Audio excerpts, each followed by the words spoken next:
And welcome back to the GSMC Baseball Podcast, brought to you by the GSMC Sports Network. We're going to go into our third segment here of the show today, which is talking about some prospects in baseball. There was a lot of guys that were recently called up in the league, so I did just want to touch upon them and just give my 2 cents on them, that them being called up, and what happened with them. So, and how I think they can affect their team. So. Let's get into it. So the first guy I did want to talk about was a surprise today, which we learned a few hours ago, was that Jack Leiter has finally been called up by the Texas Rangers. Now, of course, Leiter was the second overall pick in the MLB draft by the Rangers in 2021. Of course, is the son of former pitcher Al Leiter, so obviously has MLB connection there. Leiter was an interesting guy as he had really struggled in the minor leagues before this year.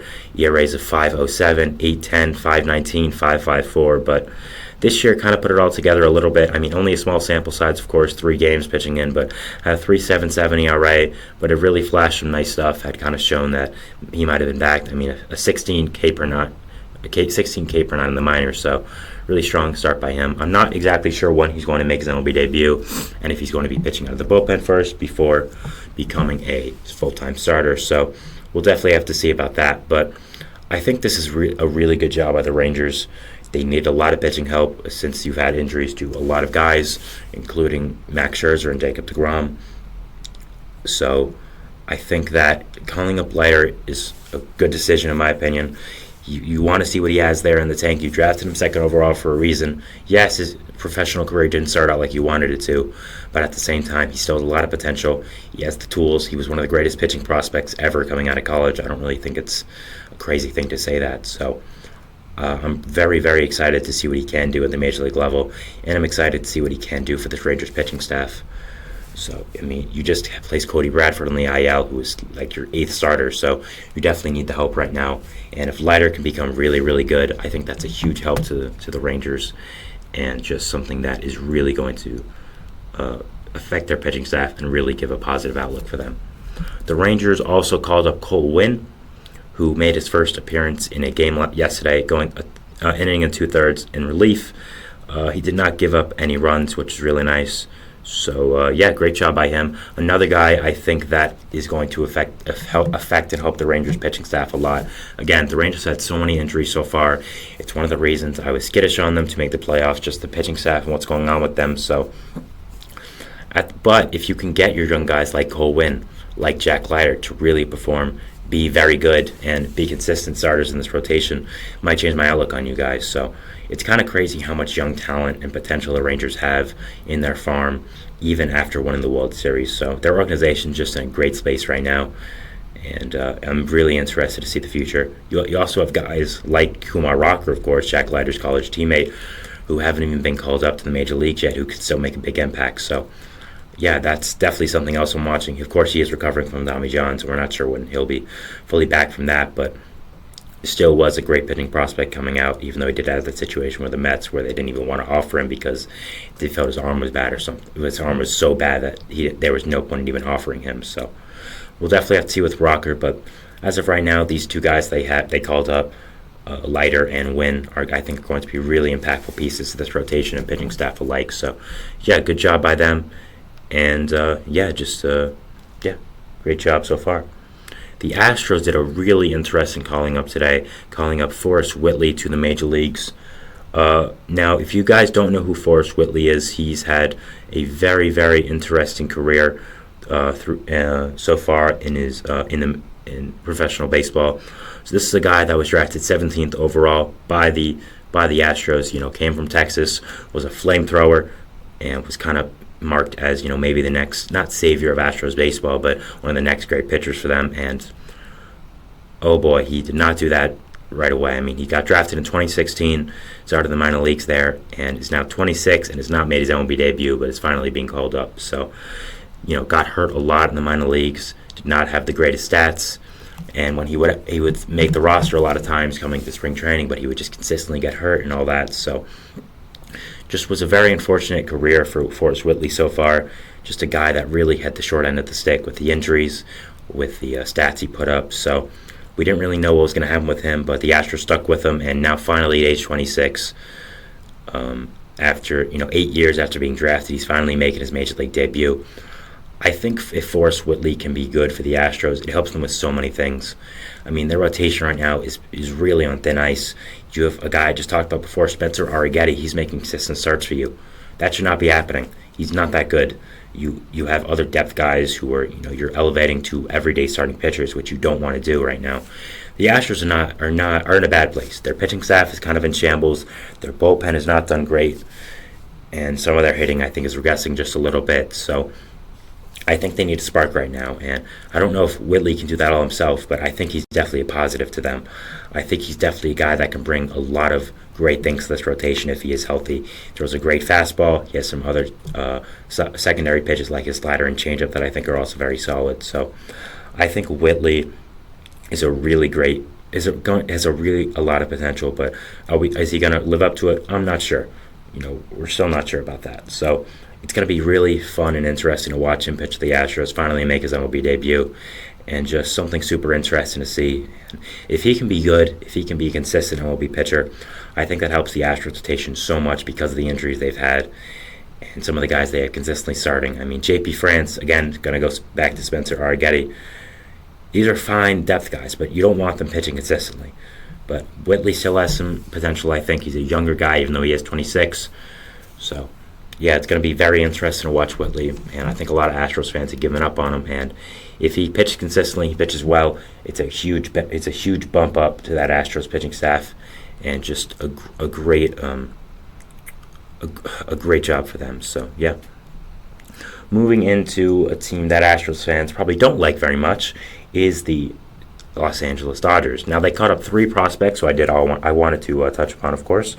The first one being Andy Pages, the number 94 prospect in MLB, according to Pipeline. This is a guy who had really torn up the minors, especially this year. 73 plate appearances in the PCL, in the AA and the AAA this year.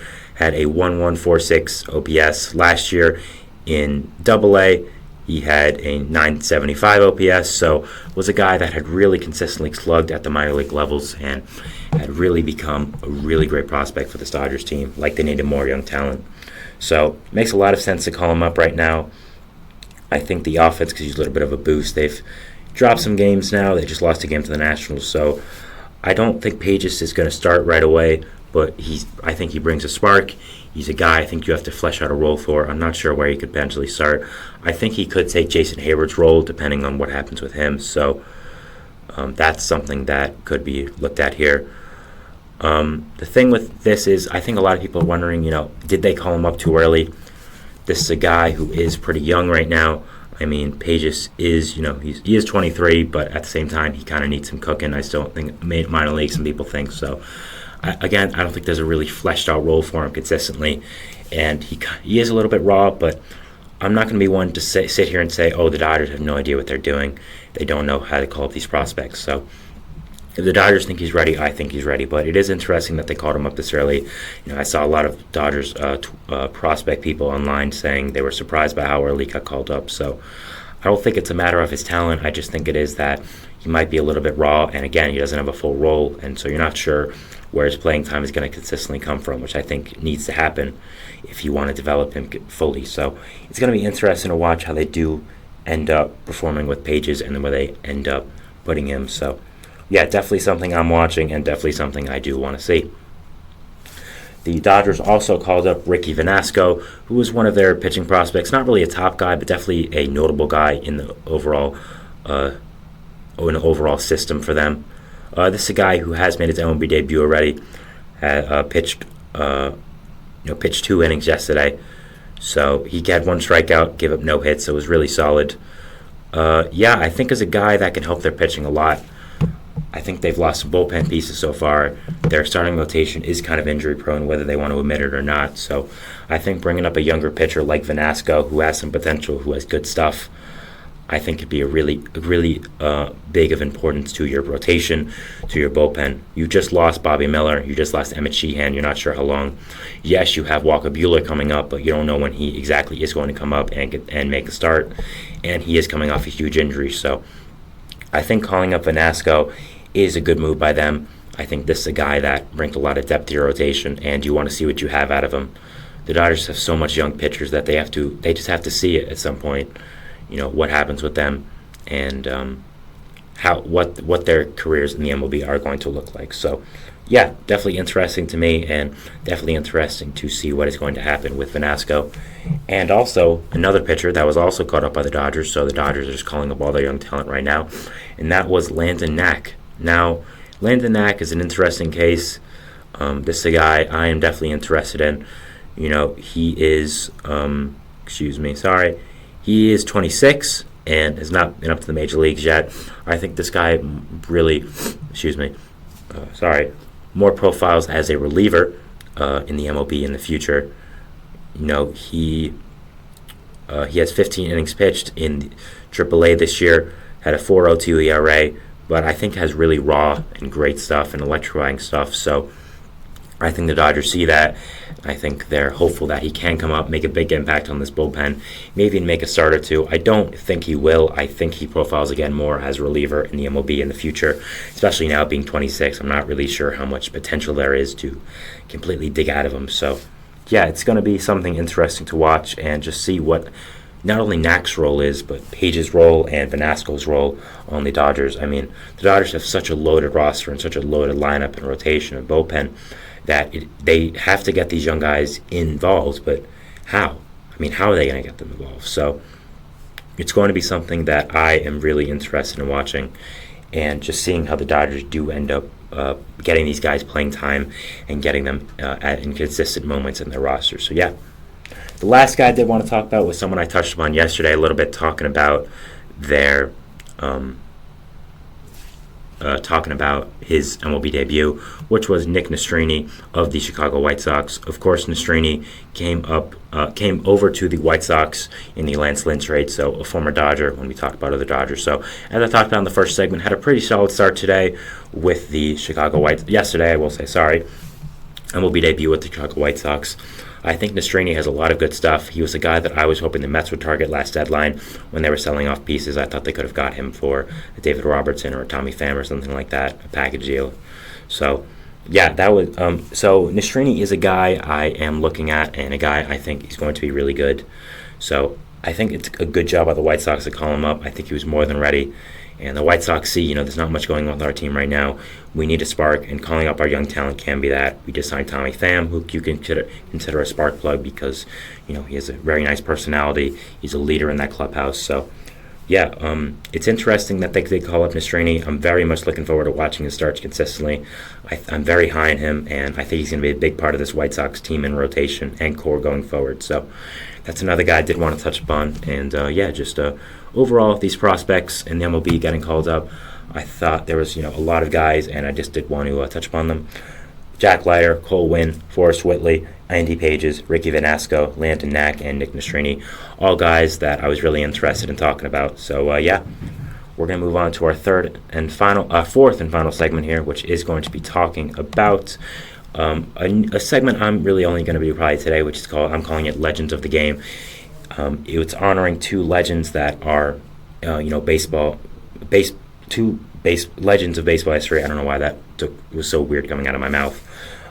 John Sterling and Jackie Robinson both were in the news yesterday, so I did want to just talk about their legacies and just talk about them overall as people and as guys who did affect baseball in very positive ways. So yeah, we'll go to that, but first we're going to go to our third and final break. So yeah, we'll see you after that. Thanks and bye.